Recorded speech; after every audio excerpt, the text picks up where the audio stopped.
할렐루야. 여러분 한 주간 평안하셨습니까? 옆에 좌우의 분들에게 이렇게 인사했으면 좋겠습니다. 언약은 멈추지 않고 이어집니다. 언약은 멈추지 않고 이어집니다. 이번엔 이렇게 화답해 보시겠어요? 하나님은 오늘도 언약을 이어가십니다. 하나님은 오늘도 언약을 이어가십니다. 아멘이십니까? 우리를 통해서 하나님의 언약이 반드시 이어져 갈 수 있기를 소원합니다.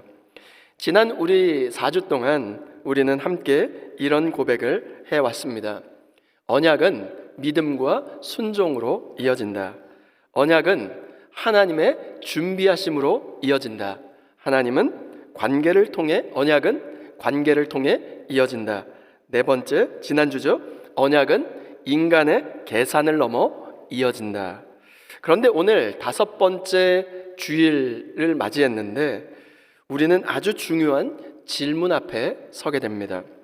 그렇다면 위기가 올 때도 언약은 이어지게 되는가라고 하는 것입니다.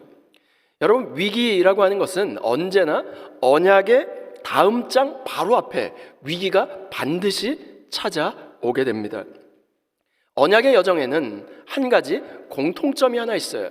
그게 뭐냐면 언약이 이어지려고 하는 결정적인 순간순간마다 반드시 위기가 찾아온다는 거예요. 아브라함 때도 그랬고 이삭 때도 그렇고 지금 그 야곱에게도 그렇습니다. 그리고 놀라운 사실은 이것입니다. 언약의 위기는 바로 잘못해서 주어지는 벌이 아니라 언약이 끊기기 직전에 찾아오는 바로 테스트, 바로 시험의 자리라는 것입니다. 오늘 본문 창세기 26장은 이삭 인생에 있어서 가장 불안한 장면 가운데 지금 26장이 그려지고 있습니다. 26장 첫 구절이 어떻게 시작되냐면 아브라함 때 첫 흉년이 들었을 때 기근을 맞이한 거예요. 흉년을 맞이한 거예요. 무슨 말일까요? 먹고 사는 문제에 딱 봉착하게 되었다는 것입니다. 가족을 책임져야 하는 가장의 입장으로서 이삭은 지금 선택의 갈림길에 서게 되었습니다. 언약의 땅에 머물 것인가, 아니면 지금 내가 살기 위해서 우리 가족들을 먹여 살려야 하니까 지금 애굽으로 내려갈 것인가. 그런데 위기라고 하는 것은 새 길을 만들라는 신호가 아니라 붙들라라고 하는 바로 하나님의 사인인 것입니다. 요즘 우리는 위기를 만나면 이런 이야기를 많이 합니다. 새로운 돌파구가 필요하다. 이제는 방향을 바꿔야 할 때이다. 다른 길을 찾아보면 어떻겠는가. 그러나 성경은 위기 가운데 지금 어떻게 정반대의 질문을 던지고 있습니다. 너는 지금 문제 때문에 떠나려 하느냐? 아니면 말씀이 약해져서 떠나려고 하느냐? 장소와 환경만 바꾸면 모든 문제가 해결되겠느냐? 그 떠남의 값이 언약이 아니겠는가? 지금 이것을 우리에게 질문하고 있는 것입니다. 여러분, 문제는 늘 있습니다. 그러나 말씀이 약해지면 어떻게 되냐면 우리의 떠남을 바로 지혜라고 착각하며 살아갑니다. 우리의 그 하나님의 말씀의 묵상이 그 약화되기 시작하면 우리의 떠남이 이게 정말로 지혜로운 것이지, 그런 착각을 하게 만드는 것이죠. 위기는 늘 도망의 명분을 제공합니다. 특히 애굽은 언제나 현실적인 대안이었어요. 왜 그랬을까요? 먹을 것이 있습니다. 시스템이 갖춰져 있어요. 그리고 당장의 안전이 보장된 곳이 바로 눈앞에 보이는 애굽이었어요. 그러나 성경에서 애굽은 늘 똑같은 공통점이 있습니다. 애굽이라고 했을 때 성경에서 어떤 이미지를 갖고 있을까요? 하나님의 언약을 지금 흐리게 만드는 곳이 애굽이었어요. 오늘 본문은 기근이라고 하는 위기, 다툼이라고 하는 현실, 그리고 막혀버린 우물이라고 하는 좌절 속에서 언약이 어떻게 이어져 가는가를 보여주고 있습니다. 오늘 본문 말씀 17절부터 25절은 우물 이야기처럼 보이지만 그 중심에는 언약이 그 위기 속에서 어떻게 흘러가고 있는가를 담아내고 있는 본문입니다. 언약은 잘 풀릴 때 이어지는 것이 아닙니다. 언약은 위기 속에서 무엇을 선택하는가에 따라서 지금 언약이 지금 이어져 가고 있는 것이죠. 그래서 오늘 하나님은 더 안전한 길이 아니라 말씀의 자리를 붙들라라고 우리에게 말씀하고 있습니다. 오늘 말씀을 통해서 언약이 위기 속에서 어떻게 이어지는가를 함께 살펴보고자 합니다. 그 첫 번째 교훈은 이것입니다. 위기 속에서 말씀 안에 머물라는 것입니다. 1절 말씀입니다. 아브라함 때 첫 흉년이 들었더니 그 땅에 또 흉년이 들매 이삭이 그랄로 가서 블레셋 왕 아비멜렉에게 이르렀더니. 오늘 본문 말씀은 창세기 26장 17절부터 25절 말씀이지만 이 사건의 뿌리는 바로 1절의 흉년에서부터 시작되고 있습니다. 1절에 굉장히 중요한 표현이 등장하고 있어요. 무엇이냐면 아브라함 때 흉년이 들었는데 그 땅에 또 흉년이 들었다는 거예요. 이게 무엇을 말씀해주고 있었을까요? 아브라함 때도 흉년이 있었고 이삭의 때에도 다시 흉년이 찾아왔다는 것입니다.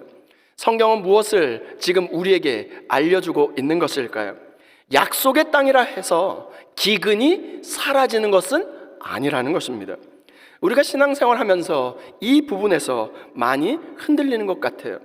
하나님을 믿는데, 하나님을 이렇게 붙잡고 살아가고 있는데 왜 이런 일이 나에게 일어나는가? 하나님의 말씀에 순종하며 살아가고 있는데 왜 상황은 점점점 더 상황은 악화되어 가는가? 그러나 성경은 분명히 말씀하고 있습니다. 언약의 땅에도 흉년은 찾아온다는 것입니다. 다만 차이가 있다면 어떤 차이가 있을까요? 흉년 속에서 어디로 가는가 하는 것이 차이점이 있다는 거예요. 이삭 앞에는 너무나 익숙한 선택지가 놓여져 있었습니다. 그것은 바로 애굽이었어요. 아버지 아브라함 때에도 흉년 앞에서 애굽으로 내려가지 않았습니까? 그러나 이번에는 좀 다른 것 같아요. 하나님께서 직접 개입하셔서 분명하게 말씀하고 계십니다. 2절 말씀입니다. 여호와께서 이삭에게 나타나 이르시되 애굽으로 내려가지 말고 내가 내게 지시하는 땅에 거주하라. 이 말씀은 단순한 이동 명령이 아니었습니다. 방향의 문제가 아니라 지금 선택의 문제를 지금 거론하고 있는 거예요. 지금 눈앞에 보이는 지금 모든 것이 갖춰져 있는 애굽으로 내려갈 것이 아니라 내가 명하고 있는 바로 나를 신뢰하고 나를 붙잡고 여호와 하나님을 한 분만을 신뢰하고 나의 말에 순종할 수 있겠느냐, 이 말씀을 하고 있는 것입니다. 애굽은 현실적으로 흉년을 피할 수 있는 가장 안전한 곳이었어요. 먹을 것이 있었고 시스템이 있었고 당장의 생존이 보장된 곳이 애굽이었어요. 그러나 애굽은 아브라함 때에도 지금 이삭 때에도 언제나 한 가지 공통점이 있습니다. 하나님 없이도 살 수 있을 것 같은 착각을 주는 곳이 바로 어디였냐면 애굽이었어요. 오늘 우리도 마찬가지가 아니겠습니까? 위기 앞에서 하나님은 더 나은 곳으로 가라고 말씀하지 않으셨습니다. 또한 더 안전한 곳으로 찾아서 가라고 말씀하지도 않으셨습니다. 그러면 무엇을 명하셨을까요? 내가 말한 자리에 머물라고 말씀하고 계십니다. 그러나 이삭은 완벽하지 않았어요. 그는 그랄에서 두려움 때문에 아내를 누구라고 속였습니까? 아내 리브가를 누이라고 속였습니다. 똑같은 패턴이었어요. 아브라함 때도 똑같이 그 실패를 했던 바로 그 지점에서 그는 반복해서 실패했습니다. 그는 믿음의 거인이라고 하기보다는 연약한 언약의 상속자일 뿐입니다. 그러나 성경은 이삭을 어떻게 평가하고 있었을까요? 창세기 26장 6절 말씀입니다. 굉장히 짧은 구절인데 이삭이 그랄에 거주하였더니, 그는 그 땅 그랄을 떠나지 않았습니다. 애굽으로 내려가지 않았어요. 믿음은 실수가 없는 삶이 아니라 하나님 말씀 안에 머물러 떠나지 않는 삶이라는 것입니다. 말씀 안에 머무는 사람은 흔들리지만 무너지지 않고 실수하지만 언약에서 이탈하지 않습니다. 그리고 성경은 이렇게 증언합니다. 12절 말씀입니다. 이삭이 그 땅에서 농사하여 그 해에 100배나 얻었고 여호와께서 복을 주심으로. 지금 흉년이잖아요. 흉년의 때 지금 애굽으로 내려가지 않고 그랄 땅에 거주했을 때, 하나님의 말씀에 순종했을 때 어떤 일이 벌어졌습니까? 흉년의 땅에, 바로 그 땅에서 100배의 결실을 얻게 되었습니다. 이것이 인간의 계산이 아니라 바로 말씀에 머무는 순종 위에 주어지시는 바로 하나님의 축복이요, 하나님의 은혜인 것입니다. 위기 앞에서 이리저리 계산해서 더 나은 곳으로 떠나는 것, 그것은 쉬운 선택입니다. 그러나 말씀 안에 머무는 것은 언약을 믿는 사람만이 할 수 있는 믿음의 선택인 것이죠. 오늘 우리의 인생에도 흉년 같은 시간이 있다면 환경을 바꾸기 전에 바로 주님의 말씀의 자리를 지키며 말씀 안에 머무는 은혜가 있기를 소원합니다. 위기 속에서도 말씀 안에 머무는 은혜로 언약을 이어갈 수 있는 저와 여러분 모두가 될 수 있기를 주님의 이름으로 축원드립니다. 두 번째, 위기 속에서 막힌 우물을 다시 파라는 것입니다. 14절과 15절 말씀입니다. 양과 소가 떼를 이루고 종이 심이 많으므로 블레셋 사람이 그를 시기하여 그 아버지 아브라함 때 그 아버지의 종들이 판 모든 우물을 막고 흙으로 메웠더라. 이삭이 말씀 안에 머무는 그 은혜로 말씀 안에 머물렀잖아요. 글 아래 머물러 있었잖아요. 그런데 모든 문제가 사라진 것은 아니었습니다. 오히려 성경은 어떻게 기록하고 있습니까? 하나님의 복이 분명했지만 블레셋 사람들과의 시기와 다툼이 멈추지 않았다라고 기록하고 있습니다. 주 안에 사랑하는 여러분, 오늘 이 장면에서 우리에게 아주 중요한 사실을 하나 알려주고 있습니다. 하나님의 복은 문제를 없애주시지 않을 때도 있습니다. 그러나 하나님의 복은 문제 앞에서 어떻게 우리가 반응할지를 가르쳐주고 있는 것입니다. 이삭은 결국 그랄을 떠나 골짜기로 내려갑니다. 여기서 중요한 질문 하나가 생기죠. 이삭은 도망친 것입니까? 아닙니다. 성경은 분명히 말씀하고 있습니다. 18절 말씀입니다. 그 아버지 아브람 때 팠던 우물들을 다시 팠으니 이는 아브람이 죽은 후에 블레셋 사람이 그 우물들을 메웠음이라. 이삭은 도망친 것이 아니라 다시 파는 자리로 지금 내려가고 있었던 것입니다. 이삭은 새로운 우물 자리를 찾지 않았습니다. 이미 있었던 그 우물, 그러나 메워져 버린 그 우물을 다시 팠다라고 말씀하고 있습니다. 여러분, 이 장면이 오늘 메시지의 심장과 같은 부분입니다. 굉장히 중요한 부분인데, 부흥이라고 하는 것은 새롭게 무언가를 찾아오는 것, 그것이 부흥이 아니라는 거예요. 부흥은 이미 주셨던 하나님의 통로를 다시 팔 때, 다시 열 때 바로 주님께서 위로부터 부어지는 것이 바로 부흥이라는 것입니다. 블레셋 사람들이 우물을 메워 놓았어요. 무엇으로 메꿔 놓았을까요? 돌로, 흙으로, 쓰레기로 다 메꿔버렸던 거예요. 그런데 여기서 아주 중요한 부분이 있습니다. 우물을 메꿔서 막아버렸는데 여러분, 우물의 근원은 사라지지 않았다는 것입니다. 아멘이십니까? 단지 덮여 있었을 뿐이에요. 오늘 우리의 영적인 우물들은 무엇으로 메워져 있습니까? 우리의 삶에도 이런 우물들이 있지 않습니까?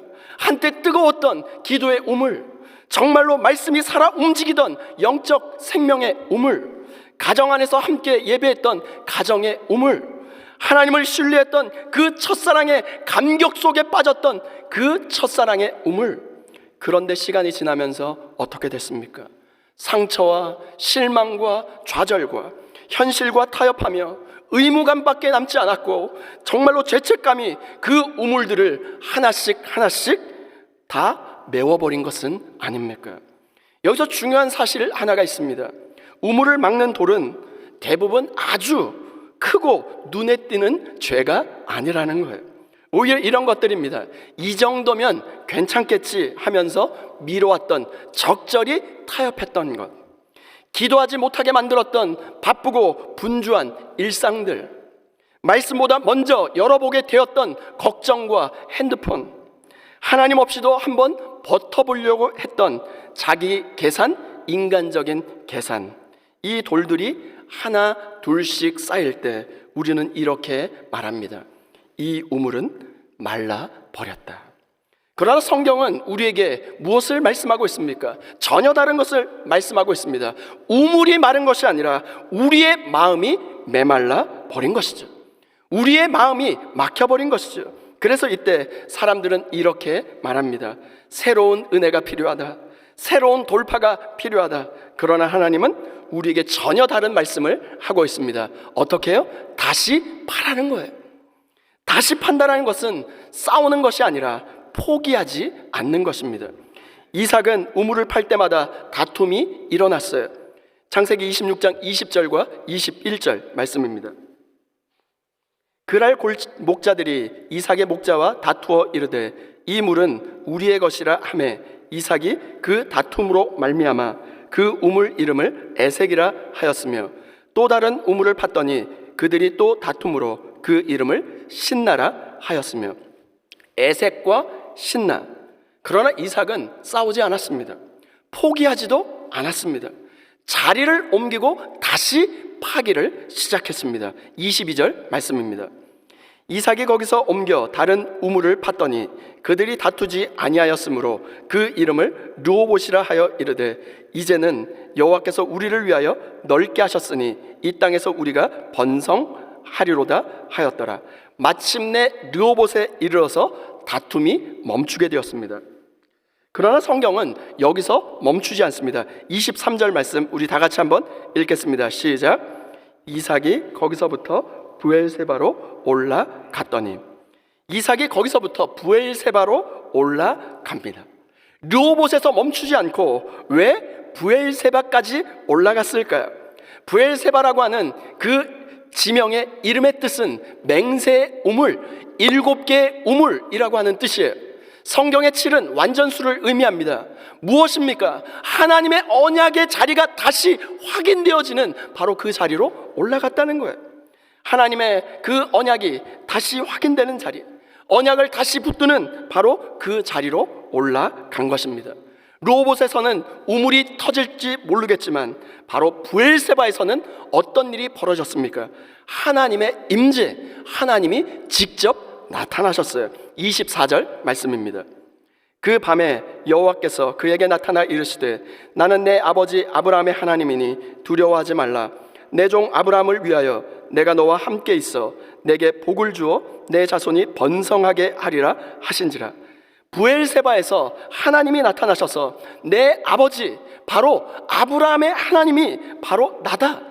두려워하지 말라. 내 종 아브라함을 위하여 내가 너와 함께 있어 내게 복을 주어 바로 내 자손이 번성하게 하리라. 바로 이삭에게 아브라함의 언약을 직접 쥐어주고 그것을 확인시켜 주셨습니다. 그리고 이삭은 그곳에서 하나님께 제단을 쌓고 여호와의 이름을 부르게 되었습니다. 25절 말씀입니다. 함께 읽습니다. 시작. 이삭이 거기 장막을 쳤더니 이삭의 종들이 거기서도 우물을 팠더라. 아멘. 이삭이 거기서 제단을 쌓고 여호와의 이름을 부르는 예배자로 회복되게 되었습니다.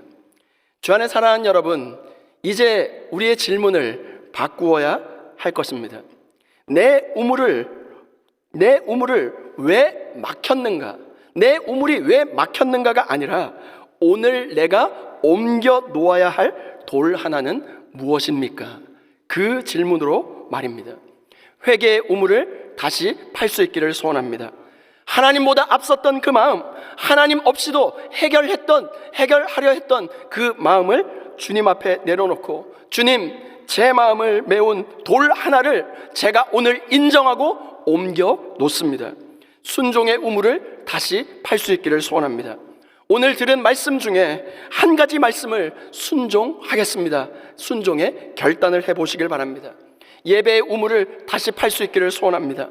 상황이 아니라 주님 앞에 다시 서는 자리를 회복하겠습니다. 주 안에 사랑하는 여러분, 하나님은 우물만 주시는 분이 아니라, 여기가 중요합니다, 우물의 근원 그 자체가 되시는 하나님 자신을 우리에게 펼쳐 보여 주시기를 원하십니다. 위기 속에서도 막힌 우물을 다시 파는 사람을 통하여 하나님은 언약을 끊이지 않고 이어가십니다. 오늘 떠나지 말고 하나님이 명하신 그 말씀 안에 머물 수 있기를 소원합니다. 그리고 새 것을 찾지 말고 다시 우물을 파시길 바랍니다. 그리하여 위기 속에서도 막힌 우물을 다시 파는 자를 통해서 언약을 잇는데 쓰임받는, 언약의 통로로 쓰임받는 저와 여러분 모두가 될 수 있기를 주님의 이름으로 축원드립니다. 다 함께 따라해 보실까요? 언약은 유혹의 떠남이 아니라 말씀 안에 머무름으로 이어집니다. 부흥은 새로 구하는 것이 아니라 막힌 우물을 다시 팔 때 임합니다. 아멘이십니까? 말씀을 다시 한번 띄워주시겠어요? 다 함께 따라해 보실까요? 첫 번째는, 우리가 함께 따라한 진술한 그 첫 번째 문장은 방향을 의미할 것입니다. 떠나지 말라, 머물라, 도망치지 말고 말씀의 자리를 지키라고 말씀하십니다. 두 번째 문장은 방법을 뜻합니다. 새로 찾지 말고 다시 파라는 거예요. 돌 하나를 옮겨 놓으라는 것입니다. 막힌 우물을 다시 열어 놓으라고 주님께서 말씀하십니다. 오늘 하나님은 이 두 가지로 우리를 부르십니다. 머무르라, 그리고 다시 파라고 말씀하십니다. 부흥은 새로운 장소로 가서 얻는 것이 아니라 머무는 그 자리에서 막힌 우물을 다시 팔 때 임하는 것입니다. 우리의 인생의 여정에도 위기가 찾아올 것입니다. 기근 같은 시간이 다가올 것입니다. 다툼의 골짜기를 지날 때도 있고 막힌 우물 앞에 서게 될 때도 있을 것입니다. 우리는 위기 앞에서 늘 이렇게 이야기하죠. 다른 길이 있지 않을까? 다른 환경이 필요하지 않을까? 그러나 하나님은 오늘 우리에게 말씀하십니다. 어떻게 해요? 떠나지 말라, 머물라, 그리고 막힌 우물을 다시 파라고 명하십니다.